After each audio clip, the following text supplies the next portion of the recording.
বিকেএসপিতে ব্যাটে বলে ঝড় তুললেন রিশাদ হোসেন।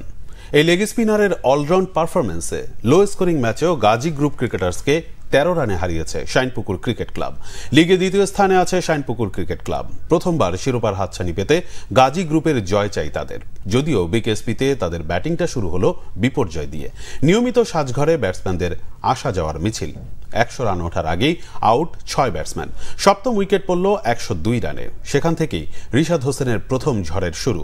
আন্তর্জাতিক ক্রিকেটে তার ছক্কা বৃষ্টি দেখেছে, এবার ঘরোয়া লিগেও ছক্কার ঝড়। মাত্র ২৬ বলে ৩৩ রানের ইনিংস রিশাদের। তাতেই বলকে হাওয়ায় ভাসিয়ে মাঠ ছাড়া করেছেন ৪ বার। যদিও শাইনপুকুর অল আউট হয়ে গেছে মাত্র ১৩৮ রানে। এত কম রানে টি-20তে জয় পাওয়া যায় না। সেখানে ৫০ ওভারে জয়ের ব্যাপারে অনেকটাই নিশ্চিত ছিল গাজী গ্রুপ ক্রিকেটার্স। আবারও বাদ সাধলেন রিশাদ হোসেন। বল হাতে নিয়েই চালালেন তাণ্ডব। দ্রুত তুলে নিলেন গাজীর ৪ উইকেট।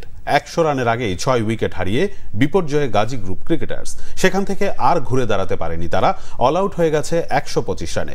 বাংলাদেশে যেখানে লেগ স্পিনারদের বল দিতেই ভয় পান অধিনায়করা, সেখানে শাইনপুকুরকে নিয়মিত কবজির মোচড়ে ব্রেক থ্রু দিচ্ছেন রিশাদ।